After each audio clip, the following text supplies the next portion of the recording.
I discovered that my husband was going on a cruise with his lover, but when he arrived, I was already there with her fiancé. The message appeared on my screen at 3:17 p.m. on a Tuesday. An email confirmation forwarded from Paradise Cruise Lines, not sent to me, but accidentally shared to our family cloud account. A luxury suite, champagne package, couples massage, all booked under my husband's name for the following week during his important business conference in Seattle. Except there was another name on the reservation, Vanessa. My hands didn't tremble. My coffee didn't spill. Something crystallized inside me. 15 years of marriage suddenly framed with perfect and terrible clarity. I scrolled through the itinerary with strange detachment. 5-day Caribbean cruise, ocean view balcony suite, captain's table dinner, all the romantic cliches you'd expect from a man who couldn't even remember what flowers I preferred on our anniversary. "Working late again tonight," he had texted me an hour earlier. "Don't wait up." I studied the cruise details, noting the suite cabin number 1243, deck 10, starboard side. Something about seeing those specific details made it real. This wasn't just an affair. This was planning, calculation, a parallel life being built while I maintained ours. What a fool I had been. I remember standing up and walking to our bedroom closet, the one we shared. His suits hung next to my dresses, as if they belonged there. His shoes lined up with mine. The physical proximity of our things suddenly seemed obscene. I was about to start pulling his clothes down, to tear the fabric and destroy the memories, when my phone chimed again. Another notification from the family cloud. A photo appeared.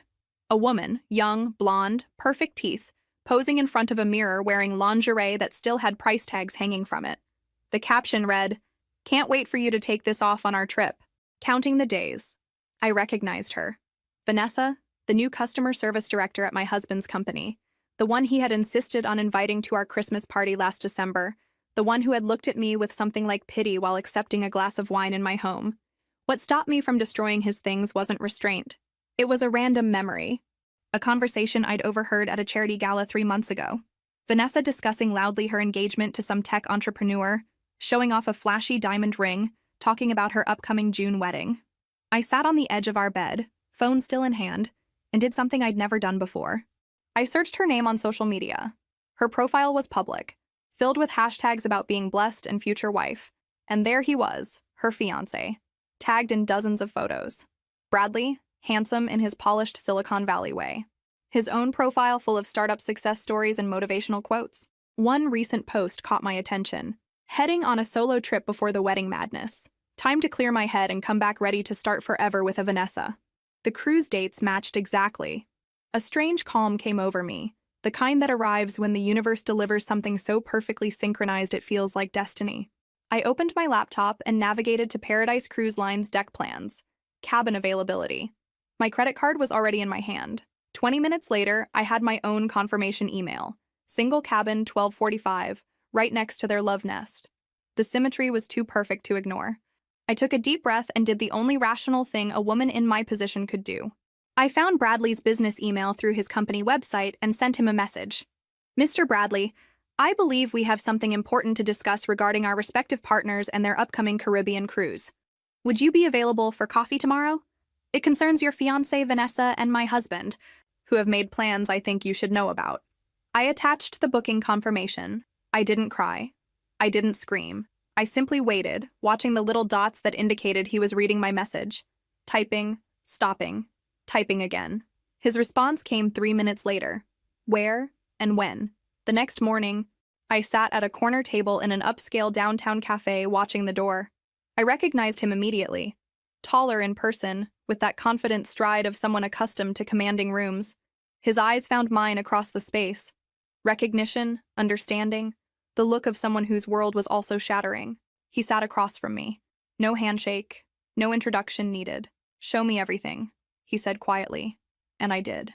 By the time our coffees had gone cold, we had formed an alliance born of shared betrayal. Not just an alliance, a pact, a strategy. "They think they're so clever," I said, finally allowing myself a bitter smile. "They have no idea what's coming." Bradley's expression hardened with resolve. "What exactly did you have in mind?" I leaned forward, lowering my voice. "I already booked the cabin next to theirs, but one person watching their romantic getaway crumble isn't as satisfying as two, don't you think?" He matched my lean, his voice equally low. "Are you suggesting what I think you're suggesting?" I'm suggesting we both take that cruise. I'm suggesting we become very, very good friends who just happen to be everywhere they are. I'm suggesting we make this the vacation they'll never forget, for all the wrong reasons. For the first time since we'd sat down, Bradley smiled. It wasn't a pleasant smile. It was the smile of someone imagining sweet, calculated retribution. I'm in, he said, but we need to be smarter than them. We need a plan that doesn't just catch them, but destroys whatever fantasy they've built. I nodded, feeling something like excitement beneath my anger. By the time we dock back in Miami, they'll wish they never set foot on that ship. The week before the cruise passed in an Academy Award-worthy performance. I kissed my husband goodbye as he packed his conference clothes. I helped him choose a tie for his presentation. I even drove him to the airport, waving from the departure lane with a smile plastered on my face. "I'll miss you," he said, his eyes not quite meeting mine. "Oh, I'm sure the time will fly," I replied, thinking of the swimsuits and evening dresses already packed in my own suitcase, hidden in Bradley's temporary apartment. As soon as his plane took off, not to Seattle but to Miami, I drove straight to the port where Bradley was waiting. We had spent every day of the past week planning, coordinating, building a backstory that would make us seem like old college friends reuniting by chance, practicing our reactions for when we accidentally ran into our cheating partners, memorizing the ship's layout. We booked identical shore excursions to the ones they had scheduled. "How are you feeling?" Bradley asked as we checked in at the cruise terminal, his hand briefly touching my shoulder. "I keep alternating between wanting to cry and wanting to push them both overboard," I admitted. He nodded. "I've already looked up maritime law. Unfortunately, that would be frowned upon." That unexpected flash of dark humor made me laugh for the first time in days. It felt strange in my throat. We boarded separately, agreeing to meet later after settling into our cabins. I found mine easily, 12:45, right next to where my husband would soon be caressing his lover. I pressed my ear to the adjoining wall, empty for now. Their flight wouldn't arrive for a few hours. I unpacked methodically, hanging dresses I had bought specifically for this cruise, dresses my husband had never seen, dresses chosen to make a statement when the inevitable confrontation came. At 6 p.m., Bradley texted, "They've boarded. Just saw them at check-in. They didn't see me." My heart raced. My palms grew damp. The moment was approaching faster than I had anticipated. I met Bradley at a bar 3 decks up, far enough away that we wouldn't immediately run into them. He already had a martini waiting for me. "To the most twisted vacation either of us has ever taken," he said, raising his glass.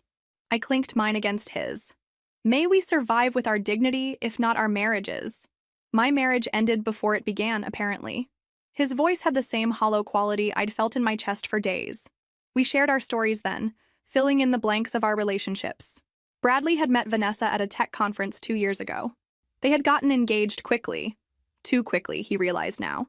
There had been signs of her infidelity, unexplained absences, secretive phone behavior, sudden work emergencies. I ignored it all, he said, staring at his drink. I wanted so badly to believe I'd found the right person. 15 years, I replied. 15 years I gave him. We talked about children. We decided together to focus on our careers first. We had a timeline. Next year was supposed to be our year to try. My voice broke unexpectedly. Bradley's expression softened. "I'm sorry." "Don't be. Be angry. I am." We spent hours talking, drinking enough to stay relaxed but not enough to cloud our judgment. We needed to be sharp, ready. Around 10 p.m., we ventured to the main dining room for the welcome dinner, and there they were, sitting at a table for 2 near the windows. My husband's hand rested on the small of Vanessa's back as they studied the menu. Intimate, comfortable, practiced. The sight hit me harder than I expected. This wasn't their first trip together. This wasn't new. The realization made my knees buckle slightly. Bradley steadied me with a hand on my elbow. "Not yet," he whispered. "Let them think they got away with it. Tomorrow we begin." We retreated to a different restaurant, but I couldn't eat. My stomach was a knot of acid and anger. "How long do you think this has been going on?" I asked, pushing pasta around my plate. "Does it matter? A day? A month? A year? They both betrayed us." "It matters to me," I insisted. "I need to know how much of my life has been a lie." Back in my cabin that night, I pressed my ear to the wall again. I could hear them laughing, murmuring, the occasional creak of bed springs. I recorded it all, evidence for what was to come. I barely slept. When morning came, I met Bradley for breakfast on the Lido deck. We had determined that our cheating partners had booked a snorkeling excursion at our first port of call, a a small private island owned by the cruise line. "Ready for day one?" Bradley asked, sliding a coffee toward me. "As ready as I'll ever be." We took the tender to the island 30 minutes after my husband and Vanessa had left. We spotted them easily on the beach, sharing a lounge chair, her head on his chest, his fingers running through her hair. Bradley and I set up our own chairs exactly in their line of sight, but angled so they wouldn't notice us immediately. We waited for the perfect moment, the recognition, the shock. It came when my husband stood up to get drinks from the beach bar. He turned, 2 frozen cocktails in hand, and froze mid-step when he saw me.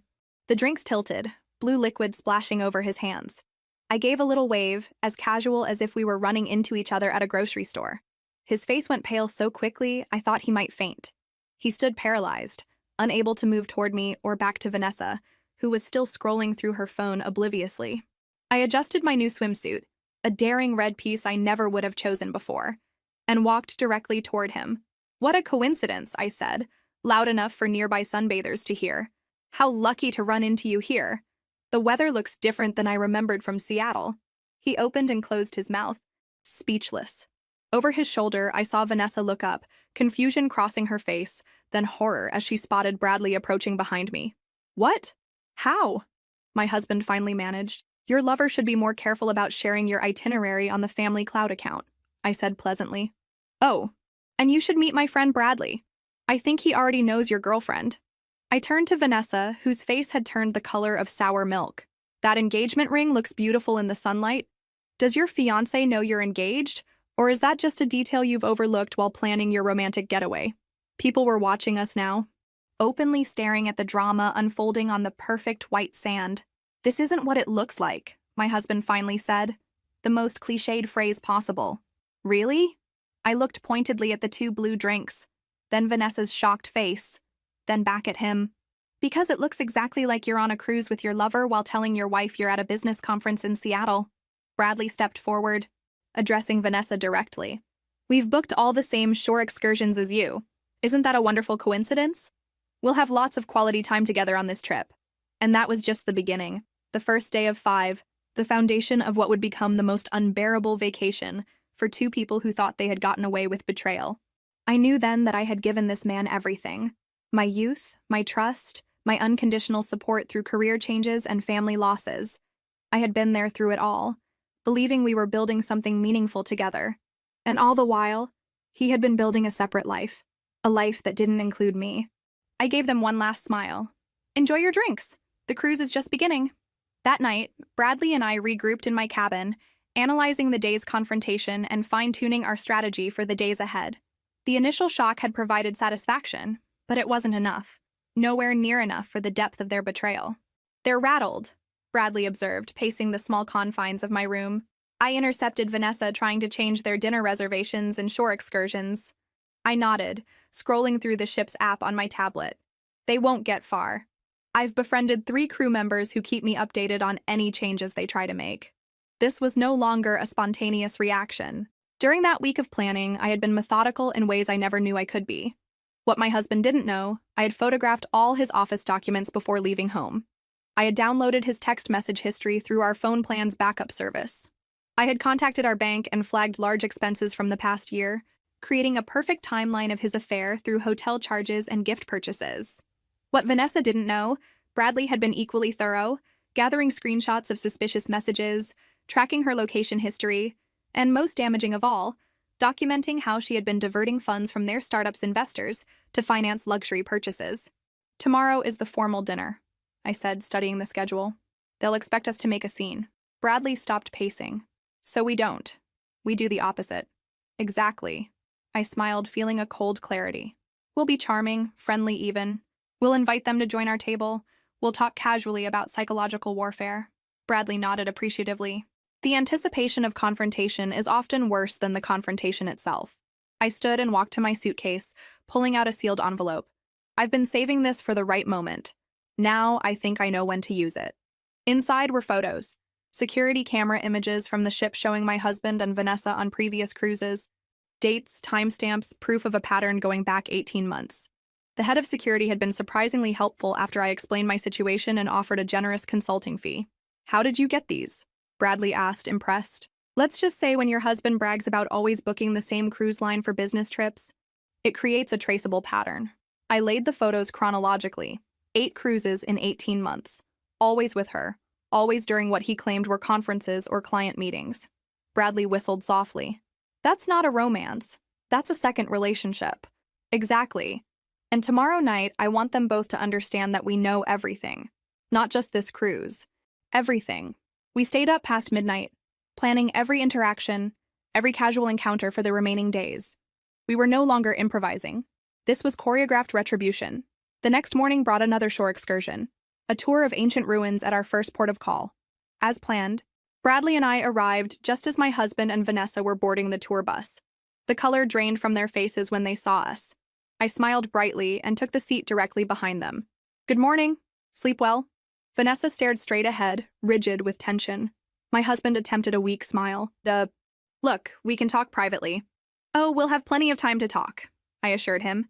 We have 3 more days together on this lovely ship. No rush. During the tour, Bradley and I maintained pleasant conversation, occasionally directing innocent questions to our uncomfortable companions. Have you visited these ruins before? Isn't the architecture fascinating? Each normal interaction seemed to make them more nervous than a direct confrontation would have. When we returned to the ship, they were visibly unraveling, exchanging tense whispers, looking over their shoulders, jumping at every corner where they spotted us. For that night's formal dinner, I wore a black dress I had bought specifically for this cruise, elegant, understated, with just enough edge to make a statement. Bradley wore a tailored suit that highlighted all the advantages of his athletic build. We entered the dining room deliberately 15 minutes after my husband and Vanessa had been seated. May we join you? I asked, already pulling out a chair at their table for 2. The maitre d' mentioned you had room? He couldn't refuse without creating a scene. Trapped by social convention, they shifted uncomfortably as we settled in. Wonderful evening, isn't it? Bradley began, unfolding his napkin with practiced ease. Vanessa, that dress looks familiar. Didn't you wear it to the Henderson Charity Gala last month? Her eyes widened slightly. The Henderson Gala had been a work event, one where she had introduced my husband as her colleague. Yes, I think so, she stammered. I flagged down a waiter. Champagne for the table, please. We're celebrating. My husband's expression darkened. What exactly are we celebrating? I smiled, reaching into my purse to pull out the envelope of photos. Anniversaries. Specifically, the 18-month anniversary of your first cruise together. I placed the photos on the table, one by one, like dealing cards. Caribbean, March last year. Mediterranean, May. Alaska, July. Each one during what you told me were business trips. The blood drained from his face. How did you? I've always admired your consistency, I continued, my voice steady despite my hammering heart. Same cruise line. Often the same cabin category. Made tracking surprisingly easy. Vanessa's hand trembled as she reached for her water glass. Bradley chose that moment to make his contribution. Speaking of consistency, he said, sliding a folder across the table toward Vanessa. I've been reviewing our company's finances. Interesting pattern of withdrawals that coincides with the dates of these cruises. Her glass froze halfway to her lips. That's not, you can't prove. Our investors were quite interested in the documentation, Bradley continued calmly. I had a fascinating call with them yesterday. This was the moment I had prepared for. Watching the dawn of understanding that we weren't just angry spouses lashing out. We had been methodical, patient. We had receipts, literally and figuratively. What do you want? My husband finally asked, his voice barely audible above the dining room's ambient noise. I leaned forward, maintaining eye contact. For tonight? Just dinner? Pleasant conversation? Maybe you could tell Bradley about your conference schedule for the next few months. I'm sure he'd be interested to know which business trips are actually romantic getaways.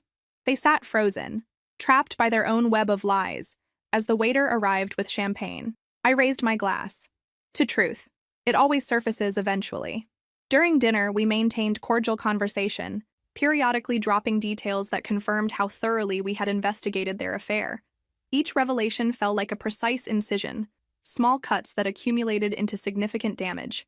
By dessert, they both looked physically ill.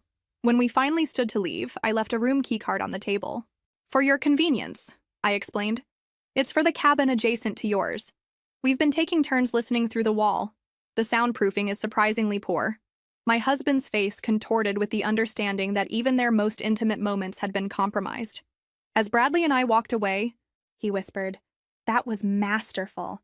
But that's just the beginning, isn't it? I nodded, feeling not joy, but cold satisfaction. Tomorrow we move to phase 2. Tonight was about showing them we know everything. Tomorrow is about showing them what that knowledge will cost them. Back in my cabin, I finally allowed myself a moment of genuine grief, not for my husband, but for the life I had believed in. 15 years lost, trust shattered, future plans evaporated. But in its place was something unexpected, a sense of my own power. I had been blindsided by betrayal, but I had responded not with helpless heartbreak, but with calculated action. I sent one final text to Bradley before sleep. Thank you for today. Tomorrow we show no mercy. His response came immediately. They created this situation. We're just ensuring they experience the consequences they deserve. I fell asleep to the sound of a muffled argument through the wall, a lullaby of justice beginning to unfold. The third day of the cruise dawned bright and clear. Perfect weather for what Bradley and I had planned. While my husband and Vanessa had spent the night arguing, we had been finalizing details with various crew members and other passengers we had recruited to our cause. Our first encounter was at breakfast. We saw them at a corner table, hunched over coffee, looking exhausted and tense. Instead of approaching, we sat prominently in the center of the dining room, laughing and chatting with a group of passengers we had befriended. Specifically, 2 couples who turned out to be from my husband's industry. Rachel and Diana are from Westbrook Partners, I exclaimed as we passed their table later, gesturing to our new friends. Apparently, they've been trying to reach your company about that merger proposal. What a coincidence finding them here. My husband's coffee cup clattered against its saucer. Westbrook Partners was indeed a major potential client his company had been courting for months. Now they were learning about his business conference while he sat next to his lover. We're having drinks with them later, Bradley added cheerfully. You should join us. I'm sure they'd love to hear about your professional commitments. They didn't respond, but the message was clear. Their private affair was becoming increasingly public, with imminent professional consequences. By noon, we had implemented the next phase. During their scheduled couples massage at the ship's spa, they arrived to discover their appointment had been accidentally changed to separate treatments in different rooms. Meanwhile, Bradley and I enjoyed their original time slot, having befriended the spa manager with a generous tip and a convincing story about anniversary celebrations. Small disruptions continued throughout the day. Their lunch reservation mysteriously canceled, their shore excursion overbooked, their special requests lost in the system. Nothing dramatic enough to blame on sabotage, just a steady stream of inconveniences that were undermining their romantic getaway. But the real turning point came that evening. The ship's program included a passenger talent show followed by a dance contest. Bradley and I had signed up, and we had also entered my husband and Vanessa's names without their knowledge. Our next contestants, announced the cruise director to the packed lounge, join us celebrating a special occasion. Let's welcome David and Vanessa. A spotlight swung to their table, where they sat frozen in horror as their names were called. The crowd applauded enthusiastically. We've heard they're celebrating a special relationship anniversary, the director continued, reading from the card I had submitted. 18 months of relationship bliss. Although I'm also hearing congratulations are in order for Vanessa's engagement. Wait, that can't be right. Confused murmurs spread through the audience as my husband and Vanessa remained glued to their seats, mortification evident on their faces. Maybe they're feeling shy, Bradley called out from our table. Maybe they'd feel more comfortable if we showed everyone photos of their celebration first. Before they could react, the large screen behind the stage lit up with images, the security camera photos from their previous cruises interspersed with screenshots of text messages between them planning their rendezvous.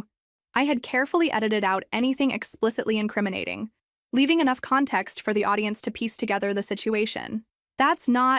We didn't authorize, my husband stammered, finally finding his voice as he stood. Oh, one more special photo, I announced, nodding to the AV technician I had befriended. The screen changed to show Vanessa's engagement announcement post, complete with her radiant smile next to Bradley, a massive ring prominently displayed.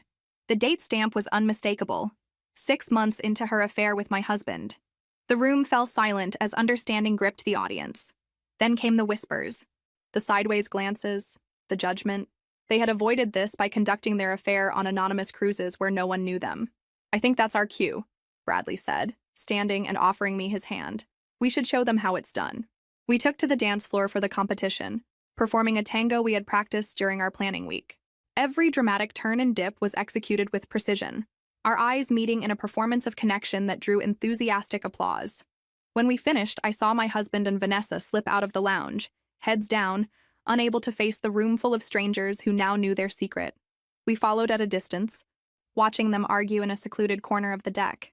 Their body language told the story: accusations, denials, recriminations. They're imploding, Bradley observed quietly. Good, I replied, feeling a satisfaction deeper than I'd expected. But we're not finished yet. That night, we implemented the final stage of our ship-based plan. While they were in damage control mode after the public humiliation, I arranged for the ship's photography team to deliver something special to their cabin, a commemorative album we had created using the ship's photo service. Inside were professional photos taken throughout the cruise, candid shots of their arguments, their tense body language, their obvious discomfort as Bradley and I appeared in frame after frame. The photographers had been generously compensated to capture these moments discreetly. The album's title, engraved in elegant script, "When Truth Surfaced, A Journey of Discovery." We watched from the hallway as a steward delivered the package through the crack of their door. I glimpsed my husband's face when he opened it, the dawn of recognition, the descent into defeat. But the real culmination came the next morning, as the ship prepared to dock at our final port of call. Bradley and I had arranged for a special announcement over the ship's PA system. Attention passengers, David and Vanessa could please report to the purser's office regarding an urgent matter with their disembarkation documents. When they arrived, visibly anxious, they found not just the purser, but also a representative from the cruise line's corporate office, who happened to be aboard. Another fortunate connection we had made. "Mr. David, Ms. Vanessa," the representative began formally, "it has come to our attention that you may have used fraudulent information when booking this cruise." My husband frowned. "What are you talking about?" "Your booking indicates this trip was reserved through your company as a business expense, with tax documentation filed accordingly. However, the nature of your stay appears to be personal rather than professional." Vanessa paled. We didn't. "Furthermore," the representative continued, "there's the matter of using company credit cards for non-business expenses, which has been flagged by your company's compliance department." Bradley and I watched from a discreet distance as my husband's professional world began collapsing in real time. The evidence we had gathered, including email exchanges I had forwarded to his company's ethics hotline, had triggered an internal investigation. Meanwhile, Vanessa received her own devastating news. Her access to their startup's financial accounts had been frozen pending an audit directed by investors. Bradley had moved quickly, and her financial manipulations were now under scrutiny. As they stood there, their carefully constructed parallel lives disintegrating around them, I felt a strange elation. Not happiness, not exactly vindication, but a deep sense of justice. "This isn't just about the betrayal," I said quietly to Bradley as we watched from afar. "It's about the calculation, the premeditation, the years of lies." He nodded. "They thought they were too smart to get caught, too arrogant to face consequences." "Do you regret anything?" I asked, suddenly curious about his feelings now that our plan was nearing its end. Bradley considered this for a moment. "I regret trusting someone who didn't deserve it. I regret not seeing the signs earlier. But this," he gestured toward the scene unfolding, "this I don't regret at all." When my husband and Vanessa emerged from the purser's office, their faces ashen with the understanding that their actions had real-world consequences beyond their romantic entanglement, I stepped into their path. "Enjoy the cruise?" I asked, my voice steady and clear. My husband looked at me with new eyes. Not anger or defiance, but something like fear. Fear of what else I might know, what else I might have done. "This is just the beginning," I told him quietly. "When we dock tomorrow, you'll find your belongings packed and waiting at a hotel. The locks have been changed.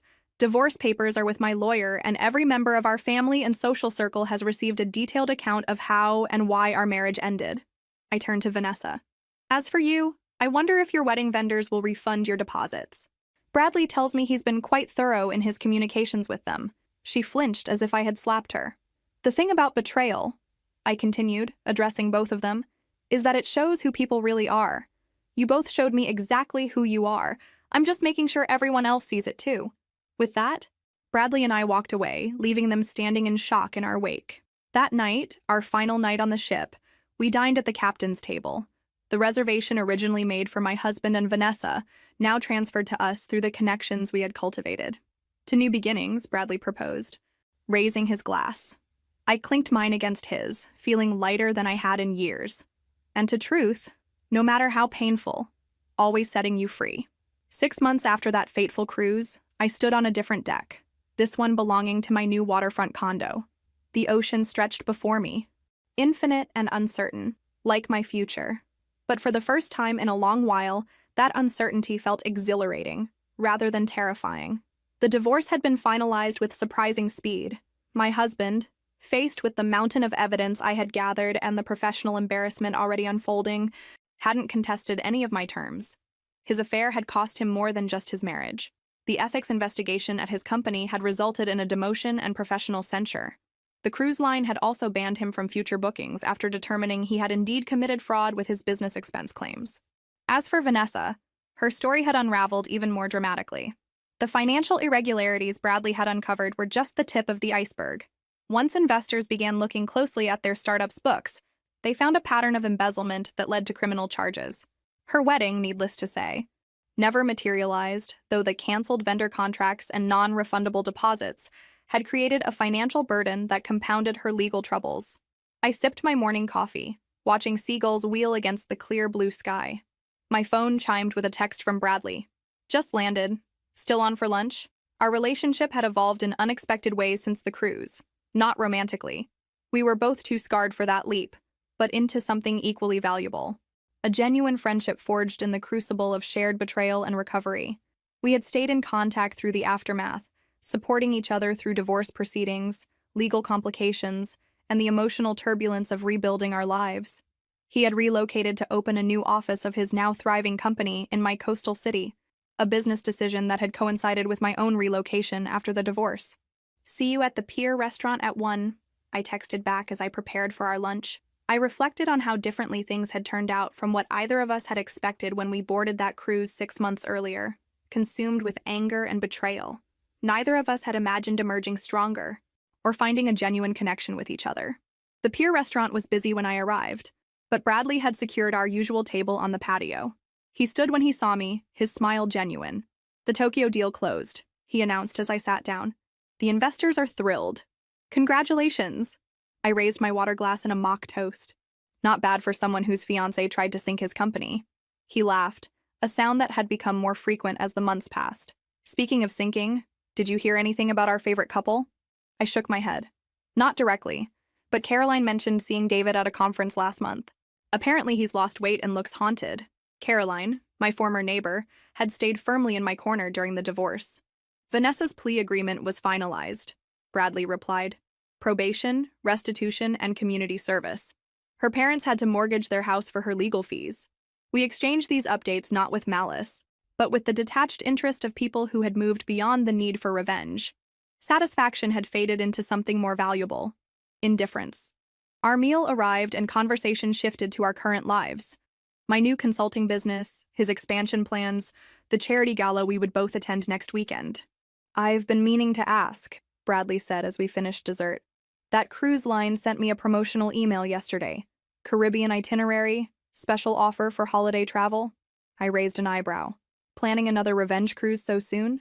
"Actually," he said, his expression turning serious, "I was thinking about reclaiming the experience. A trip with no agenda or manipulation, just enjoyment." "Sounds good," I replied, surprised by his suggestion. "Would you consider coming? As friends?" he added quickly. "I think we both deserve to experience a cruise that isn't organized around someone else's betrayal." I considered his offer, this unexpected invitation to revisit the scene of our strange alliance. 6 months ago, I would have recoiled at the idea. Now I found myself nodding. "I'd like that," I said simply. As we walked along the waterfront after lunch, I realized something profound had shifted. The cruise that was meant to expose betrayal had inadvertently revealed something entirely different: my own resilience. I had survived not just my husband's infidelity, but the collapse of a future I had believed in completely. "You know what?" I said as we paused to watch sailboats in the harbor. "Sometimes I almost want to thank them." Bradley looked surprised. "Thank them for what?" "For forcing me to become someone stronger than I ever knew I could be. For inadvertently introducing me to a true friend." I gestured between us. "Their betrayal was painful, but what came after? I wouldn't change it for anything." He nodded slowly. "I've had the same thought. If Vanessa hadn't cheated, I'd be married to someone who was willing to steal from our company and lie to my face daily. Instead, I'm here, rebuilding something authentic. The sun gleamed on the water, casting everything in golden light. In that moment, I realized the most unexpected outcome of all. True closure doesn't come from revenge, however satisfying it might be. It comes from building something new from the wreckage, something honest and real. So, Bradley said, checking his watch, I should head back for my conference call. But about that cruise, winter vacation, New Year's itinerary, I smiled, feeling a lightness that had once seemed impossible. New Year sounds perfect, an appropriate way to start the next chapter. As we said goodbye, I took one last look at the ocean, the same ocean we had sailed during that fateful cruise. The water that had carried us through betrayal now stretched before me as a symbol of possibility. The horizon was open, the future unwritten, and for the first time in years, I was genuinely excited to see what came next.